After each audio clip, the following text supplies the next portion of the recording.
Howdy y'all, thank you for joining me today for another reveal of my top 100 for 2022. This is going to be number 55 to 41 basically. And then originally I was going to do 40 to 1 through 40 with Jammin' Outdoors, Brian Absher.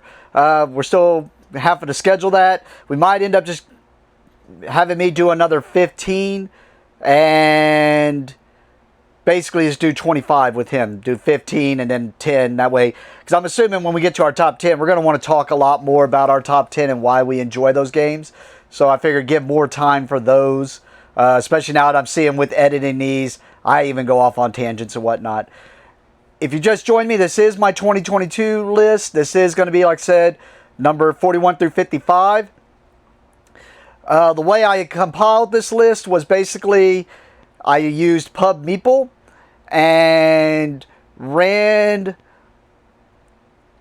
about 300 or 400 games that I had played last year, and the ones that were already in my top 150, and just a bunch of games, and done that 10 times, and then that gave me an average of what my, like when I put in everything where it landed at, because I realized there were outliers because of the way Pub Meeple just does its things, which is, it does it very well from what I've seen on the list so far. I'm pretty happy with everything where it's been at, and we've seen some consistency there. But I also realized when putting in the list that I was getting outliers. So I realized if I did it 10 times, that would give me a good average of where these games really should be at. And we're seeing it. I haven't found anything that seems weird or off yet. So we're going to continue doing it. I have not looked at this list. I have seen my top 10. I just couldn't help myself. I needed to know what my top 10 were. So I do know what those are.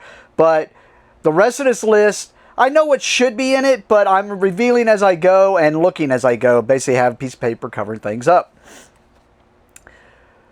Without much ado, I'm just going to jump right into this then and start with this. Just remember, this is my opinion. Does not mean anything on this. I'm just really doing this, like I said, more as other people do it, and I just wanted to kind of do my own, and I always do it. I've been doing it for years anyways. But the other part of it is hoping that maybe in what I talk about, it may be a game that you like that I mention, or you may see something that you may be interested in playing and catching eyes to one of these games. Thing is, I don't think there's any of my games in my top 100 that other people shouldn't have not have heard of, unless it's something that's out of print or something like that. But either way, enough talking. Let's get right into it. And I already knew this one from last time because I just got carried away with going, and I actually thought this was going to be higher up on my list. But either way, my number 55. Like I said, I thought it was going to be higher up on my list. I actually thought I'd enjoyed playing it. It is Twilight Inscription is my number 55. This is the Twilight Imperium roll and write. It is funny that I've seen now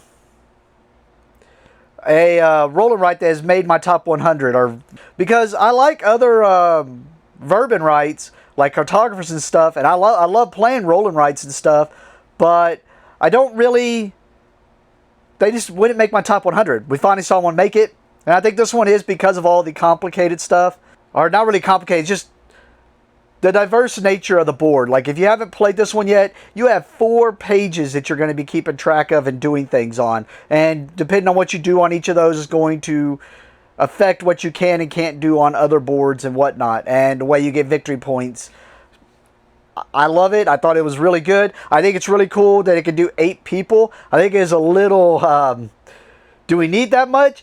It definitely touches on its big brother of Twilight Imperium by basically being a longer version of a roll and write and whatnot. But I just find it a fun game to play. I think it's interesting the way you only have to do war with the person to your left or right. So it makes it to where you can kind of gear on that board if you need to, or if they're not really going war, then you can kind of just steer off on your own and not have to do that, or you can go work with the economy, or you can go explore more planets. Just what do you want to do? I enjoy that about this game. It actually isn't all that hard, but it is a tough one to teach because you have to tell people, well, let's talk about this board. And now after I taught you everything on that board, let's go talk about this board. And now I taught you everything about that board, let's go to this board. But really cool, really simple, easy game. Enjoyed a lot. I kind of figured when I saw it, it would be right up my alley, and it was. I try to get this to the table as much as possible. There is another Vermin Right that's probably higher up on my list, because I do know I enjoy playing it right. And like I said, if it is, then that means 2 this year. That definitely made it up there. Very good Vermin Right game. Or this one is a roll and write, so a very good roll and write game. My number 54 is a game that I didn't play until 2020. I had a lot of stuff to it, but then we broke it out with its legacy version. And it is a boss battler that I just love to play. Different type of deck building, and that is Aeon's End. I really did enjoy the legacy version for what it was. It really felt like it was more of an expansion, like a legacy game of Aeon's End that you're going to play that is going to now be an expansion to mix into your Aeon's End. And it's a game that we've been getting to the table a lot recently, because some of my play group I just showed them this game and they enjoy it a lot, and we've been playing it. It's basically just a boss battler, and it's a deck builder. And if you're one of those people that you steer away from deck builders because you don't like the randomness of a deck building game, then this might be one that you might check out, because while it is a deck building game for all intents and purposes, where you're putting cards into a deck, you don't actually shuffle the deck, because when you're putting the cards in your deck, and then when you're done playing for your turn, you're going to take those cards and just put them on top of the deck in whatever order you want them in. When your deck runs out, unlike a normal deck building game where you're going to shuffle up the deck, this one you're actually just going to flip over the deck and you're going to draw from the top again. No shuffling. It's actually kind of bad if you're shuffling in that game. Like, there's some of the bosses that you're going to fight in this game that are literally just going to make you shuffle your deck, which is going to mess up that consistency that you're building towards by putting things where you want them at, and for them to time the way you want them to time. So really neat little boss battler, because that's basically what it is. You're going to put out some cards.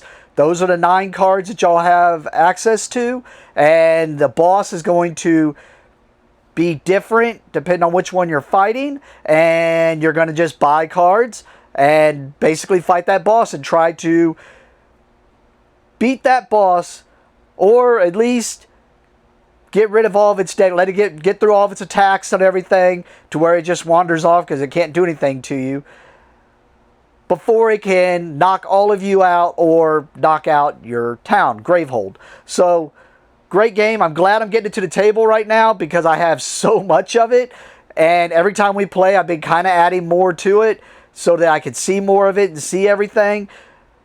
And we kind of been doing the expedition mode that they have in there, which feels kind of legacy-esque, other than not putting stickers on stuff. It's just basically, these are the cards you have access to. Now you get some more cards you have access to, and so forth and so forth. But I just enjoy the way the game works. I think I do like the expedition mode more. I don't see myself just wanting to go, oh, here, let's pick random guys, which is the way I taught it. And hey, we're just going to fight a random boss.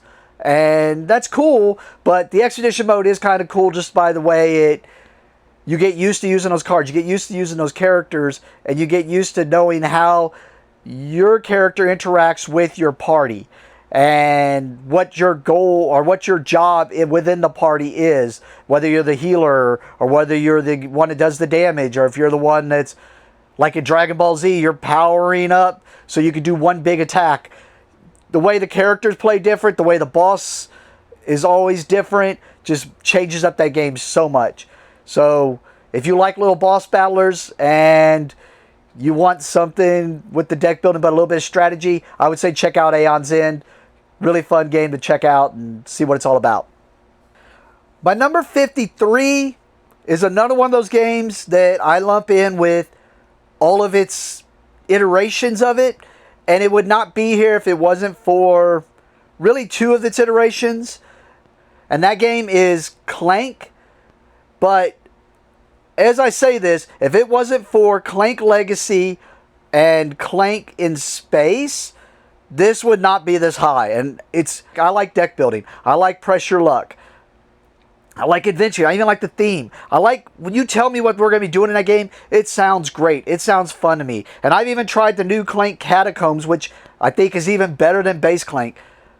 This game, when you're having a bad game, it is miserable. And I know I am an outlier on that. I know there are people who love this game and think it's great, but I don't know what it is. If I had to guess what I think it is, it's there's too much. There's too many things that have to go right in your deck. And I know, well, you just deck build your deck builder better. No, it doesn't work that way, because when they say deck building games have a randomness nature to it that can just hurt you, this is it. This is what I think about. Because, man, cool, I need to move this turn, and look, I drew no move. Even if I bought extra move, I drew no move. I guess I got a bunch of combat. Oh, look, there's nothing to combat other than the one thing that's out there to combat. Guess I'll combat that and get some money. Catacombs does fix a little bit of that to a degree, just because of the way the board lays out different. Nothing else in there screams out to me deck builder. This to me feels like buy best card that works, and hope it just works in your deck. And hope that when best card is out there that you have to have, that you just happen to get the right amount of the spending money or the influence, whatever you need to buy that card. Yeah, even when I've had fun with this game, like as far as like, even when I've been winning this game, I'm always just, yep, set it up, I'm miserable. But once I played Clank in Space, it felt a little bit more like a deck builder. And I know Clank Legacy was kind of adding this in, and I'll tell you why it felt more like a deck builder. It's because in Clank in Space, they threw in some synergy stuff. And Legacy, I kind of saw it coming in. I have not finished the Legacy yet, but I kind of saw it coming in, where it actually matters what I buy. It's not just buy best card out there, because best card out there may not be good for my synergy. At this point, with like in Clank in Space, I can buy, oh man, I've got all these green cards. I need other green cards to synergize with this green card. So buying that yellow card may not synergize it very well with my deck and not do well for me. And I feel like Clank in Space fixes that.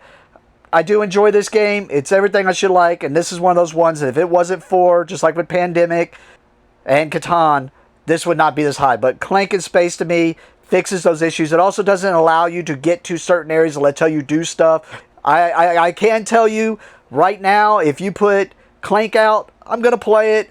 I'm going to try to convince you we should play Catacombs or we should play In Space.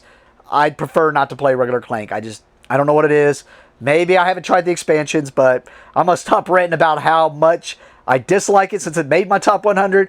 But it's just, this frustrates me that I have to have like Clank in Space in order for it to be here.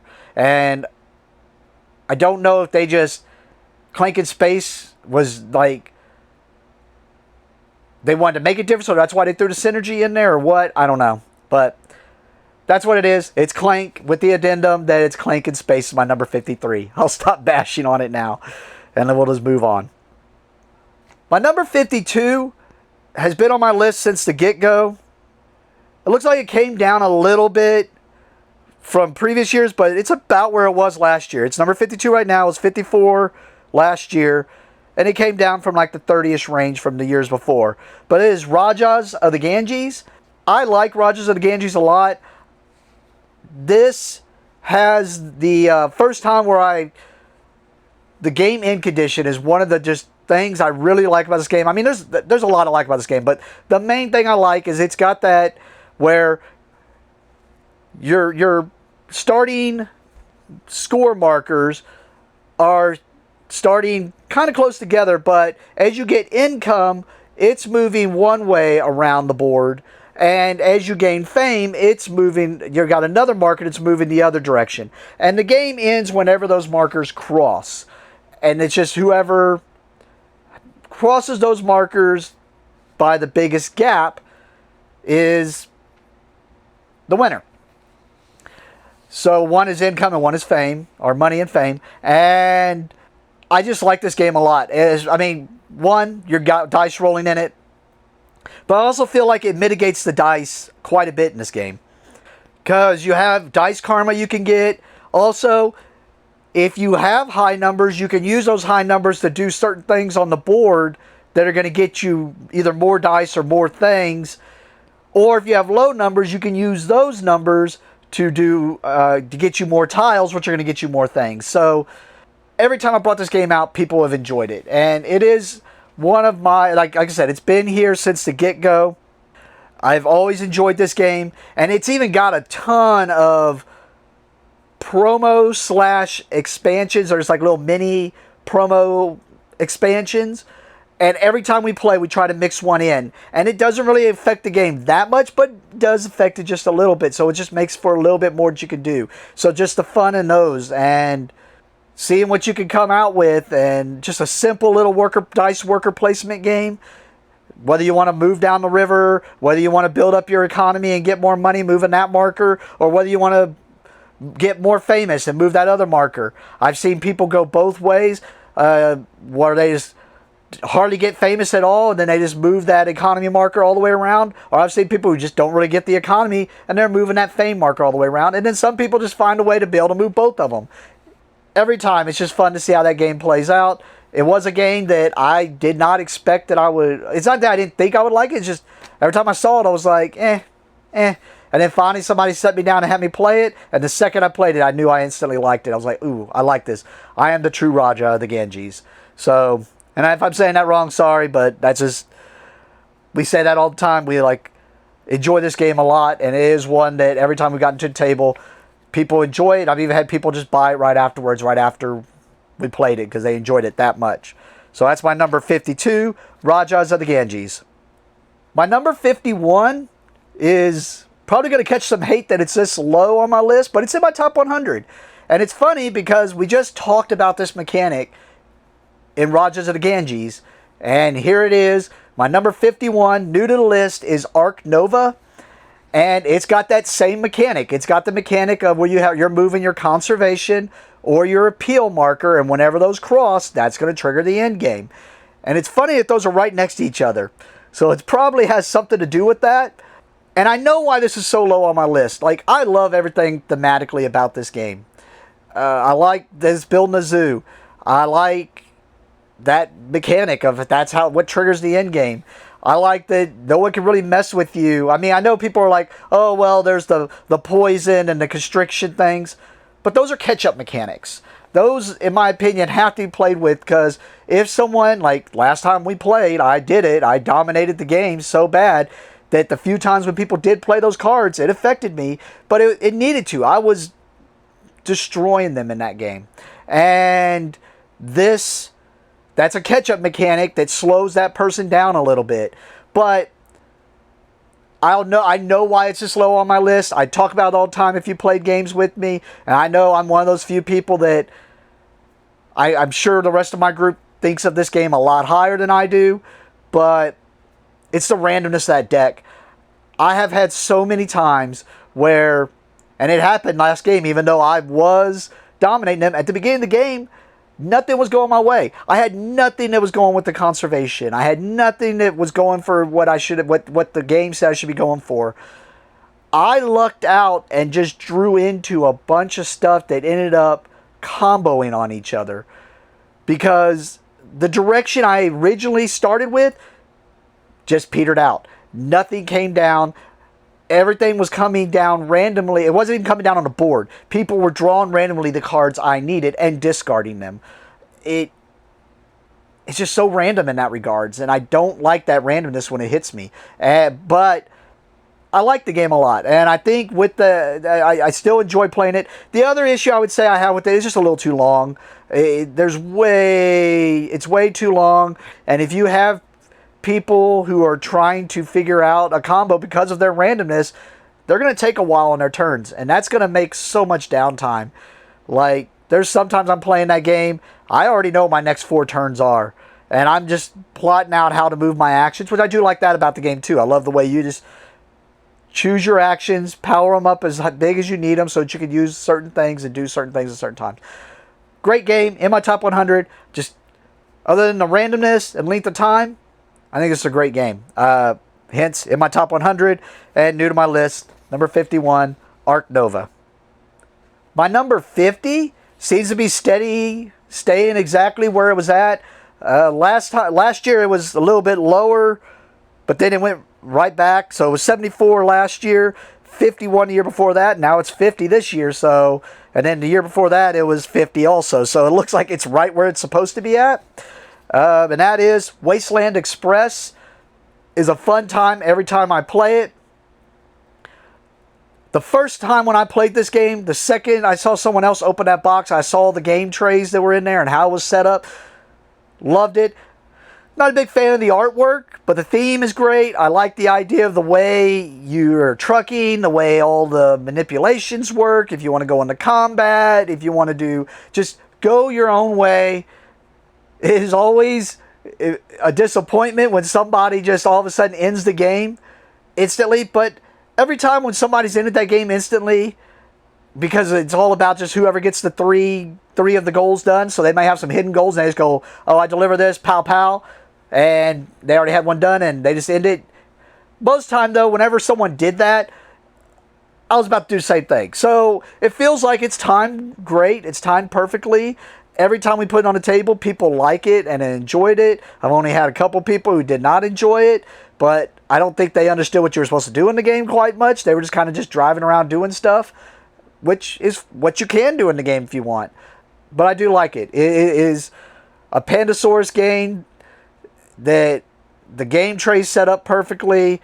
The gameplay is actually really simple. There's one thing we always have to relook up in the rule book every single time, and I always forget what it is until it comes up, but it's always one of those things like, God, how come we have to look this up every time? So there's one little thing that's always a little bit of a trick, but for the most part, everything else just moves pretty smoothly in that game, because it's pretty much, you know what the goals are, you know what your personal goals are in your hand, or you need money so you can upgrade your truck or car, so you're just going to go deliver some stuff to do that, and doing those deliveries could be getting you more of those goals. So, or you could be getting allies that help you on some of your deliveries or goals and whatnot. So just a great little mini adventure truck driving game. And every time I play it, I enjoy it more. Well, I don't enjoy it more, but I enjoy it the same because it just stays the same. But always have a great time playing it. Wasteland Express.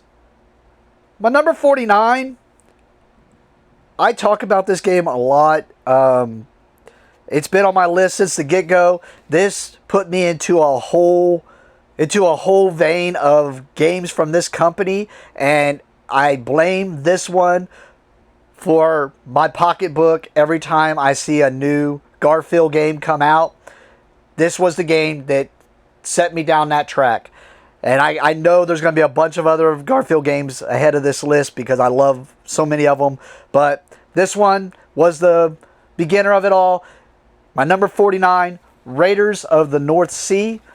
This one, just that little, if you have not played it yet, that little bit of change that they did, that Shem Phillips did for the way the worker placement works, where instead of having multiple workers and having to choose how you do it, you're going to only ever have one worker at all times. And when you place that worker, you're going to get to do wherever you place that worker at. And after you get done doing that, you're going to get a worker back that you're going to have to use for the next turn. And if you place it in town, placing a worker is going to let you do something, and then taking a worker back from somewhere is going to get you to do something again. So you're doing double action stuff and timing those actions.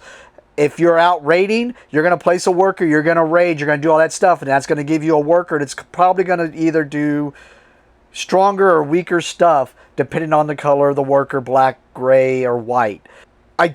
This game did move a little bit for me because it was 49, it's 49 now, 44 last year, then it was 30 and 29. It only moved down because I think there were so many other games that moved above it. I don't think it's disliked it any less.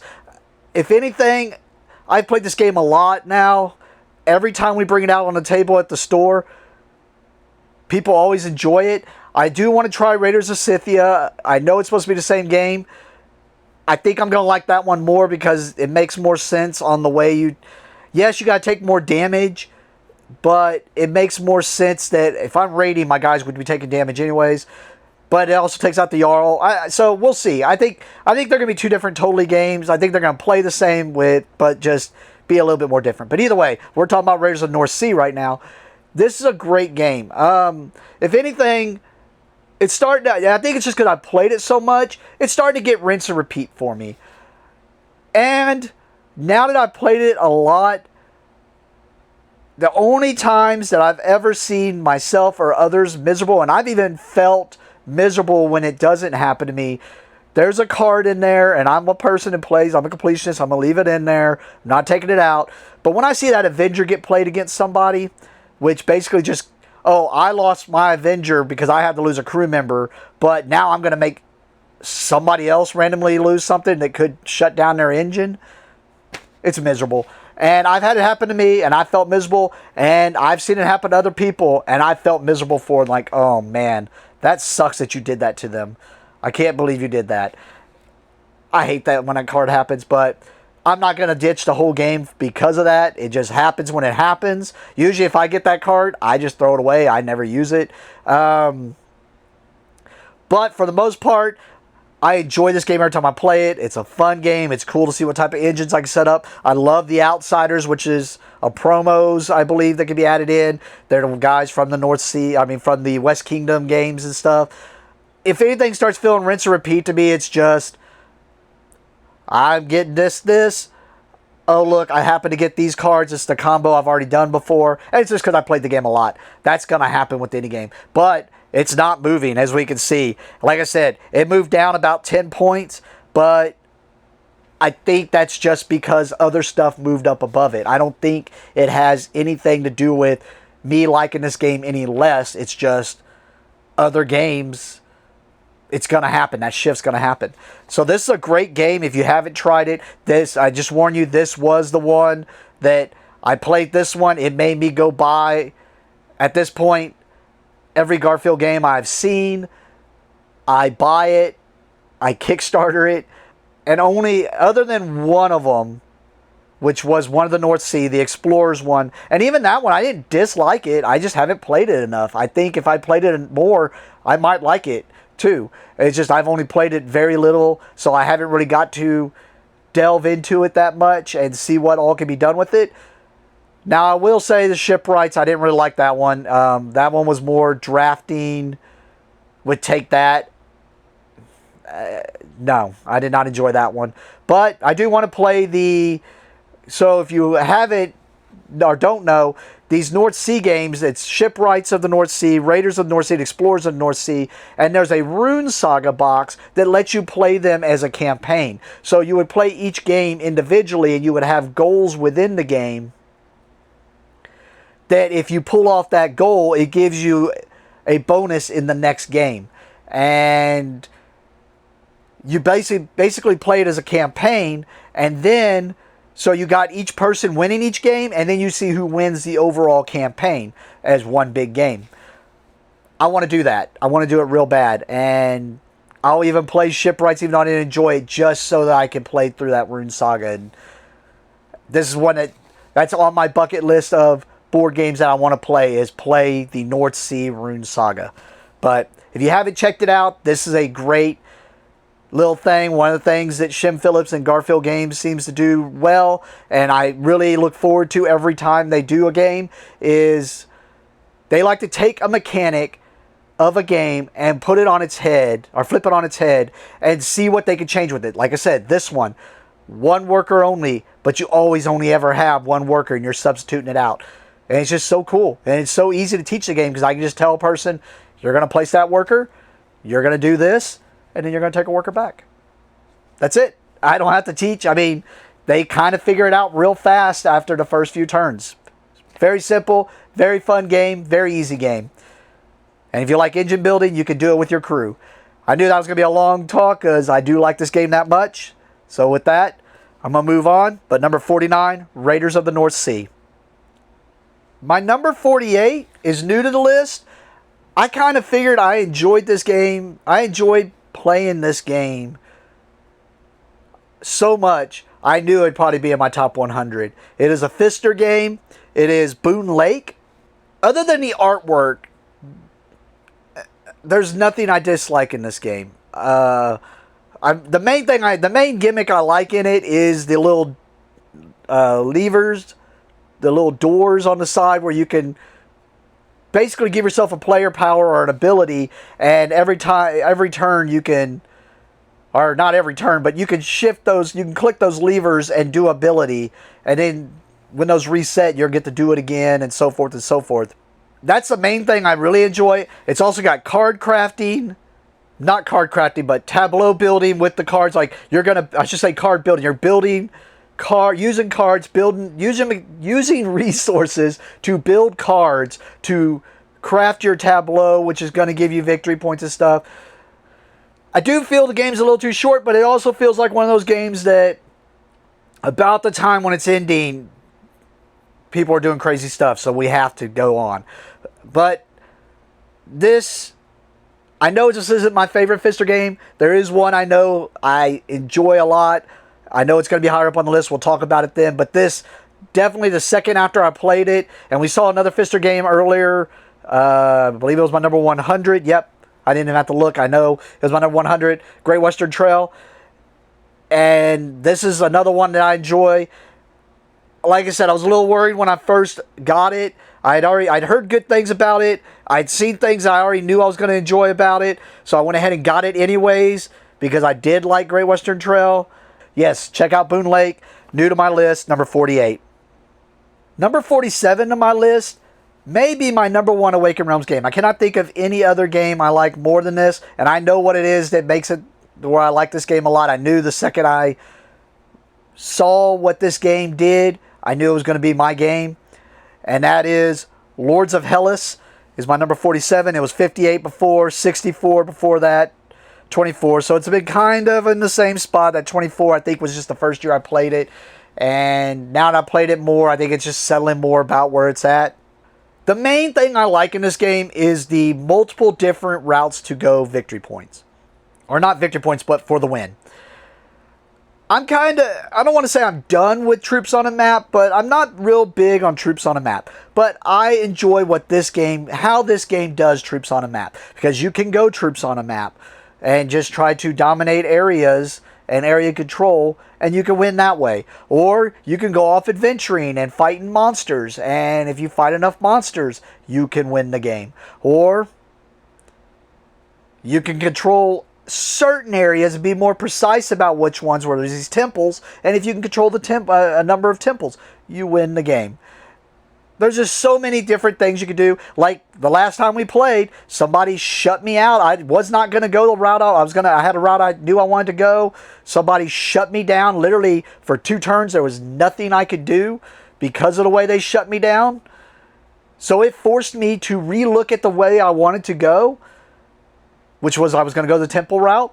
And I decided, well, I'm Hercules. I'm going to go fight monsters then. I wanted to do this other route because that's what my cards and the things I wanted to do told me to do. But now I'm going to go fight monsters. And ended up winning the game.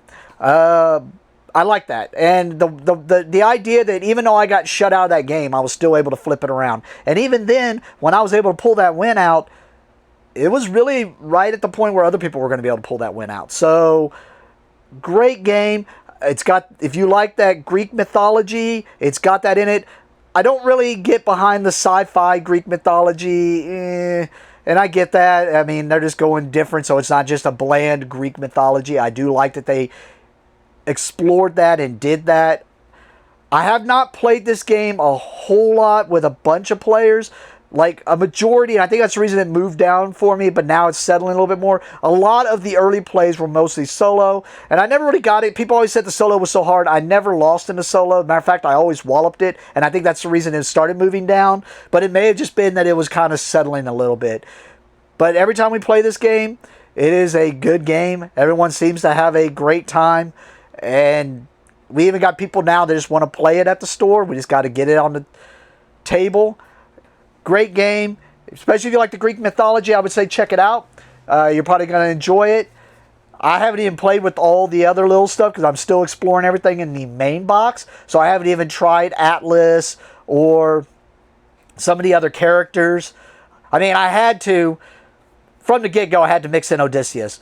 Odyssey is probably my favorite book of all time. I've read the Odyssey since childhood, since I want to say I was in the first or second grade.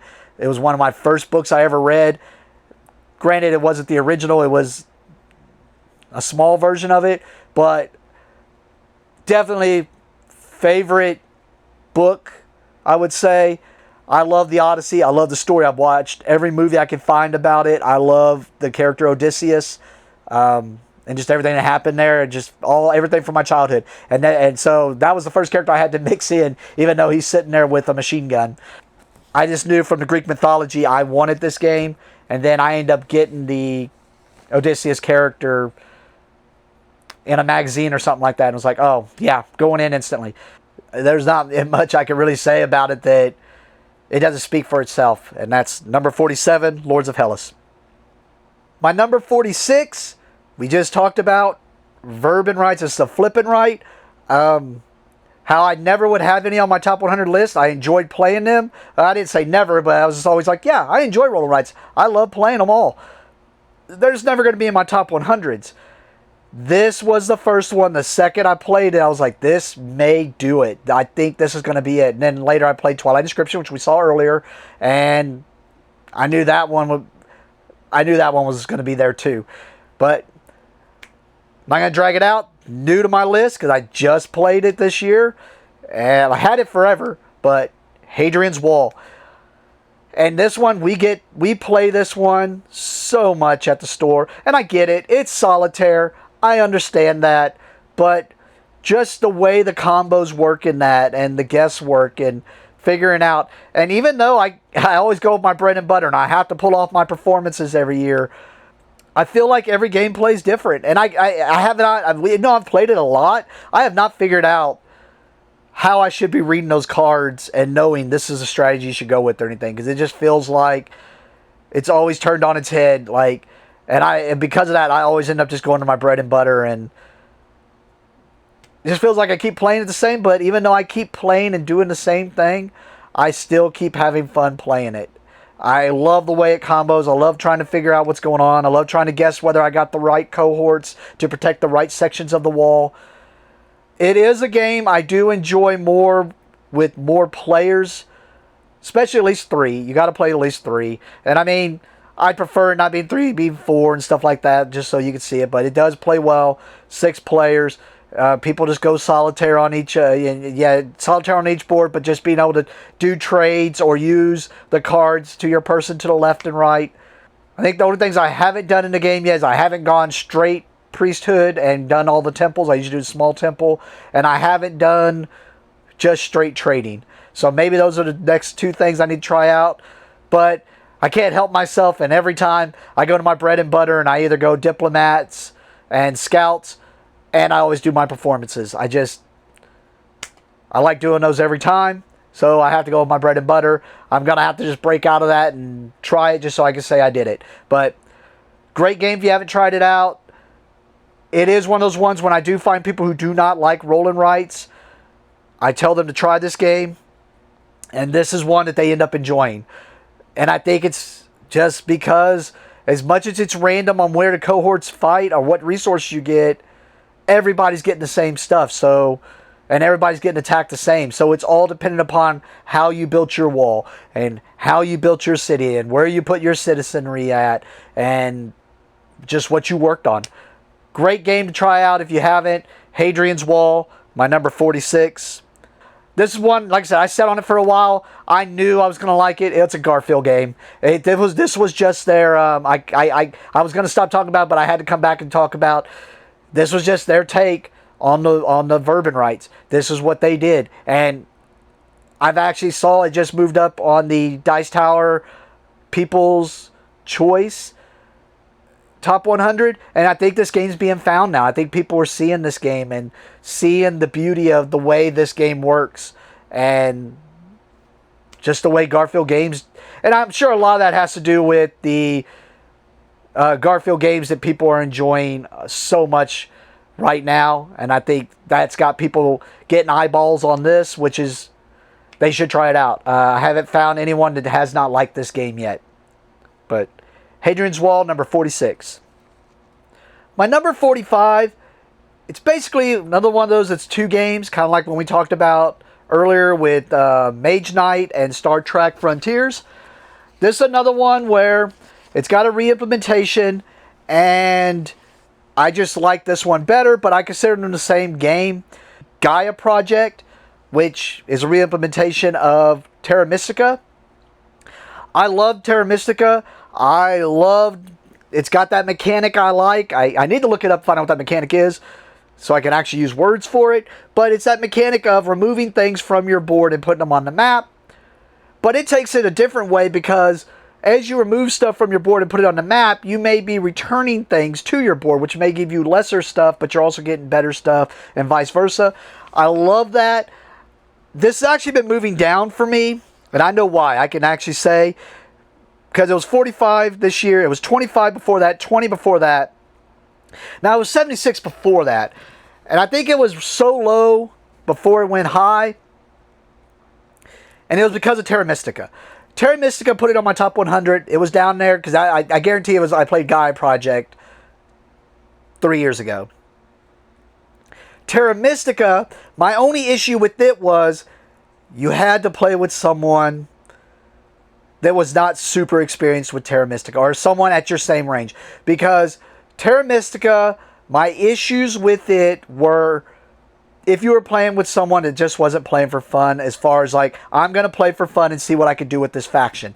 If you play with someone, Terra Mystica can literally be broken down with, oh, no, you don't play this faction if someone's playing this faction. Or if you are playing this faction, you don't know someone's playing that faction. You already know you're going to set up here and you're going to have to terraform here. And we'll come to that. That's another thing I like about Gaia Project a little bit more. But when I sat down and I played with someone that did that with Terra Mystica, it spoiled that game for me. So when I ran into that ruined the game for me a little bit.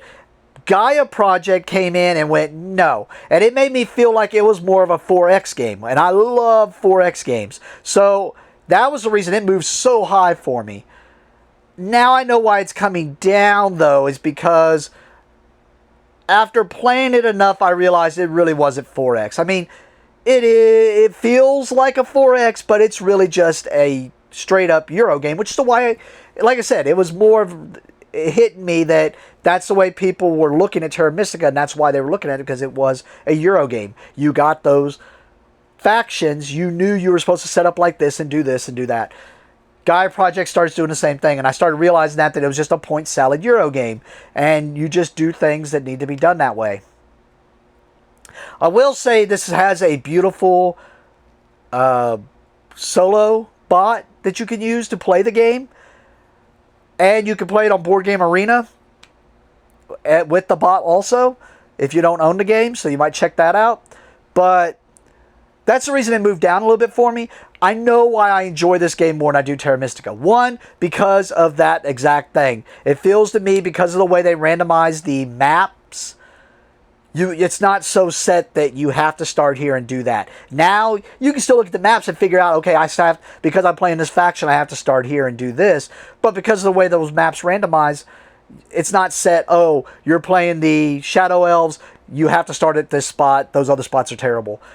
The other thing it fixes that I like a lot more is with terraforming Mars, I might have even said that earlier, with Terra Mystica, you have to terraform some spots so that you can build on them. You still have to do that in Gaia Project, and that was the reason I was saying terraforming, because in Gaia Project you're terraforming the planet.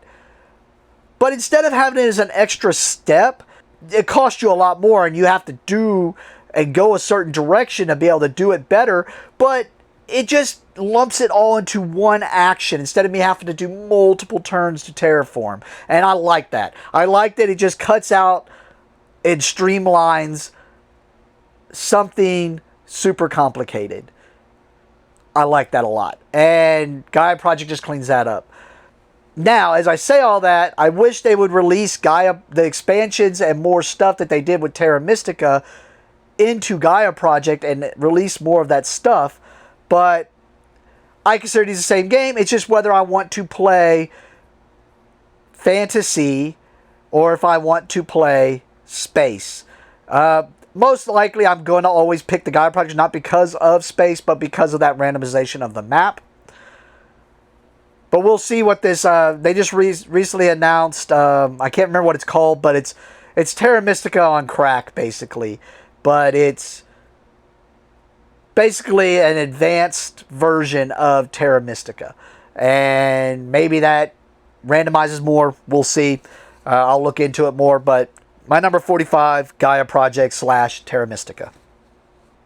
My number 44, I know, is going to catch some hate from one of the members of my group because it is this low.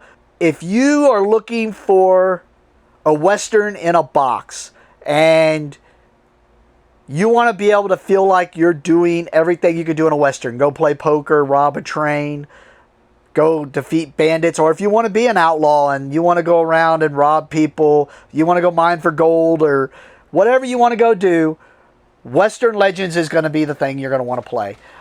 I know why this moved down so bad for me, and one, I feel like there's way too much downtime in this game.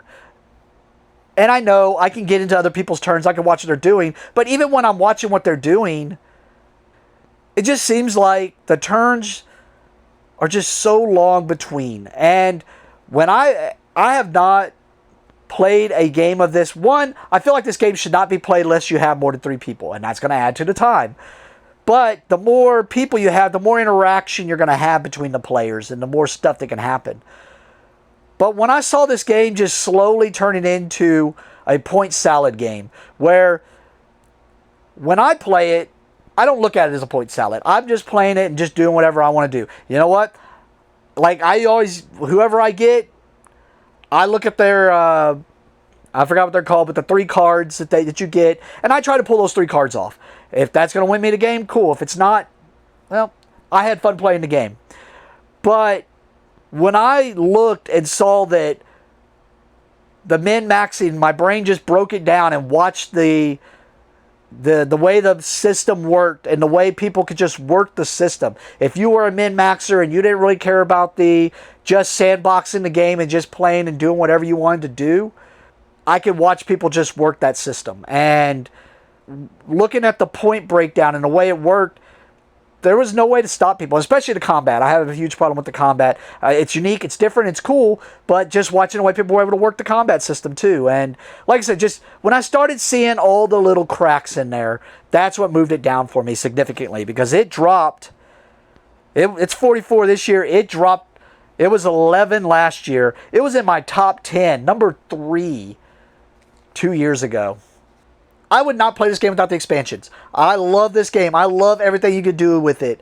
I love all the different characters you can play. There's everything. If you want to play Western in a box, this is Western in a box. If you want to sit around, maybe have some adult beverages, or just you want to chill with your friends and just have a night where y'all are just having fun and y'all are all into the Western theme and y'all want to just play this game and just sit around and have a good time for 4 to 6 hours, this is it, man. And you can just have fun seeing what's going on. You can play some poker. You can go gambling. You can go, bring down some outlaws, or just whatever you want to do. This is a great game to do that with. Like I said, I think this moved down for me. 1, because I was enjoying other games more. But 2, I was just seeing some of the cracks in it. And that's not saying it's a bad thing. It's just seeing those cracks took the rose-colored glasses off of my face and took away from the enjoyment. Also, not being able to get it to the table that often because it is a 4 to 6 hour game. So, like, when we get our games on Thursday, I want to play just an hour game because I want to play multiple games. I want this game for what it is. I want to be able to, oh man, we're just going to sit around for 6 hours, just have a good time. And I'm not saying Thursday's not about that, but a lot of times on Thursdays, we have guys that are only there for a couple of hours, so they can't jump into this game. And they could jump into the game and just leave when they need to go. But then the interaction that they had, and I guess I could just be like anything in real life, they just retired. And because they retired, that's just what it is. But to me, this is one of those games. you set up a day that y'all are going to play it. Or if you got a day off with a bunch of group of your friends, you want to sit around and you just want to chill, check it out if you have it. If you're into Westerns. If you're not into Westerns, you're probably not going to like it. I also consider this my Western adventure game. I compare this with all the other adventure games out there, like Firefly. If you like the Firefly theme, there's Firefly the game. There's all types of fantasy games like Runebound. There are games like Star Wars Outer Rim, where if you want the Star Wars theme, and this is the Western theme. This is that game. This is if you want to be in that universe and you want to feel like you're in a Western. This is it. This is gonna get you into that feel. So check it out if you haven't. If you're into Westerns, Western Legends number 44. My number 43, it's staying pretty steady. It was 36 last year. I mean, it was higher the years before, and I think that's just because I'm getting... The more I play it, the more it just feels like the same game over and over again. But every time I bring it out, it's always a great time to be had. Everybody always enjoys it. It is maybe my favorite Viking game. I can't think of another one that I like more. And it's funny that it's only 6 away from Raiders of the North Sea, which is another Viking game. But Champions of Midgard. But this has dice rolling in it. And I like dice rolling. And the dice rolling's got a good pressure luck element to it that I enjoy a lot. And depending on which dice you buy is how much, or purchase or obtain for your Vikings, because that's the dice are your Vikings, that's going to determine your pressure luck. If you want something that's more of a surefire, like I don't lose my Vikings that often because I don't want to press my luck that much, well, you're going to go with the Shield Maidens and stuff. And as I say that, because the Shield Maidens are an expansion, I feel like this game, I will not play it without the expansion. At least the Valhalla one for sure. And actually, I don't know if I'd play it with... I mean, you could... I would not play this game without either expansion if I have the opportunity, but I will not play it without the Valhalla. Absolutely. I can do without the Dark Mountain if you just don't have it. I think that one's what it's called. It's the mountain one. It's the one with the giants. But without Valhalla, I feel like this game, not unplayable, but that mitigation. Because if you're having a bad game without Valhalla, if you're rolling bad, there's not a lot of ways to mitigate or get that mitigation, which is the horns, which that let you re-roll. You're not going to be able to mitigate too much. And you're going to lose a lot of dice, and you're just going to not get points. Valhalla at least makes it to where as you're losing your Vikings, you get these chits, and you get to use those chits to get more Vikings or get other bonuses for that. It's a very simple worker placement game, and Lords of Waterdeep is great about that for teaching a worker placement game. I would normally choose Stone Age, but I understand why people steered towards Lords of Waterdeep more than they did Stone Age. But this is another simple one that if someone says they've never done worker placement, I can lay this one out and they can catch on to it quickly and easily. There's so much about this game that's great and I enjoy. And like I said, every time I put it on a table, I have never had anybody go, no, I did not enjoy that game. Everybody's enjoyed this game. They've always played. I feel like this catches the Viking mythology in the Vikings very much. It is hard to get. It's a Gray Fox Games, so check it out also. Champions of Midgard. My number 42 has been one of my favorite games from the get-go. It was 32 last year, 33 the year before that. This was the original game. I just talked about Lords of Hellas, how it had multiple different win conditions. This was the game, the first one in my memory, that had those multiple win conditions, and that became the reason I liked it. And then it was a 4X game, so that just tacked it on even more. We already talked about its little brother earlier. Here's the big brother, Twilight Imperium. I get it. I know why people don't jump into this game. I would even warn people off on this game. If you're not ready for a 6 to 8 hour game, this isn't the game for you. I did not play the 4th edition until last year. And before that, I'd only played the 3rd edition. And I always loved this game. It's 4X. Like I said, I love it. 4X in space. The different things you can do with it. I find it funny that it still uses the same dice system. It's a dated dice system. If you played games from, like, it's just rolling dice and getting certain higher numbers to do damage, but it works. All 4th edition did was streamline a lot of things, make it a little bit easier to go for goals. I think it cleaned up the politics a little bit more too. But this is a great 4X game. If you want to space 4X, I'm not going to say sandbox because it's not sandbox like what we talked about earlier with Western Legends. Because this is going to be straight up go for victory points. You're going for those goals, first person to pull off.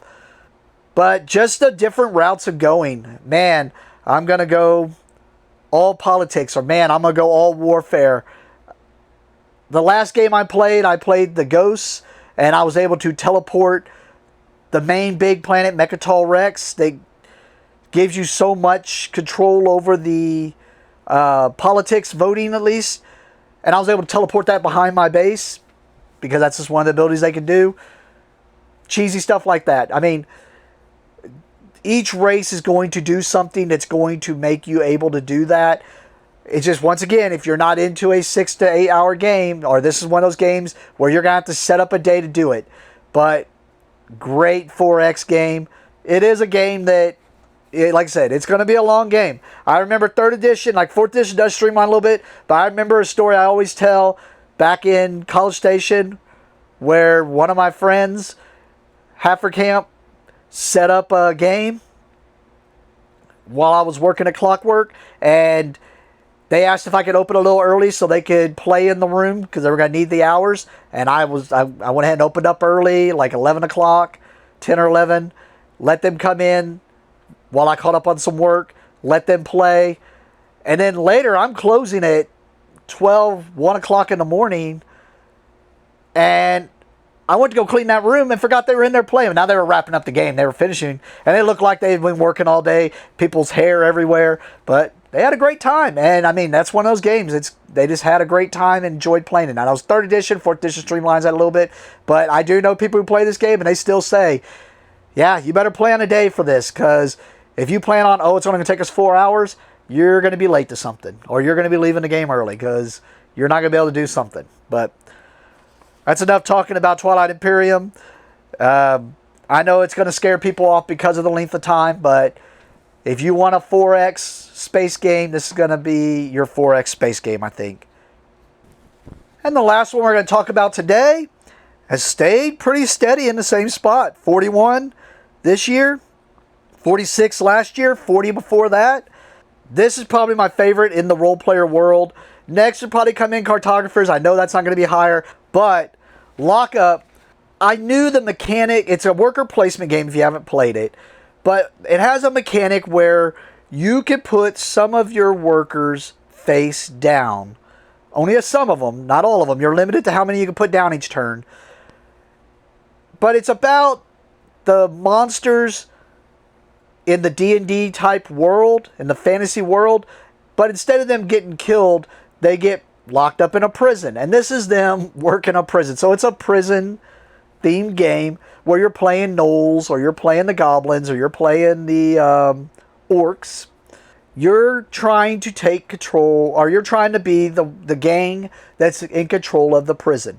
So, like I said, you're trying to worker place, you're trying to control the prison, and the idea that you can place some of your workers, each of your workers have a power level that they are, like a number on them, and that's how much power they have. And when you worker place, after everybody's worker placed, you're going to flip over all the face down workers, and whoever has the most power in an area is going to get the most benefit from that area. And then second place gets some other stuff, third, so forth. The idea that you could do that little bit of bluffing, like, man, did you place down your big guy there? Or is he over here? I like everything about that. I knew the second I played it, I enjoyed that game. I got it off Kickstarter. My only worry, I never did buy it for a long time until it went on Kickstarter, because it used cardboard chits. And once again, using cardboard chits, it's got numbers on them. So if anything gets nicked, you're going to know what I'm placing down. So with the Kickstarter, and now you can get it off their website, you can get plastic bits that have those things. So now you don't have to worry as much. I knew this game would probably stay in there. I just enjoy that fact, that ability of, I'm going to place here and hope I get the power. I can bluff a little bit on the worker placement. But then also, say you get nothing, it sends you down to the library, and the library is going to be like these cards that you draw that are going to give you something. So if you, no matter what, even if you didn't get what you wanted, you're going to get something that's going to help you in the next turn. Now, other than that, after that, it just kind of turns into point salad. It is just getting gear or influencing guards and whatnot to your side so that you can use their abilities to gain victory points and whatnot. But I enjoy this game. The theme, and then just that bluffing worker placement mechanic, I just enjoy that. I just think it's fun, and I've enjoyed this game ever since. This is definitely probably my #1 role player universe game, but I think it's here to stay. I enjoy this game every time I play it. That's why it's in my top 100. As we saw, it stayed pretty steady in the 40s. So there it is, number 41, Lockup. And with that, I'm going to stop for the day. I do think originally I was planning on doing 1 through 40 with Brian Absher, Jamming Outdoors, Brian Absher.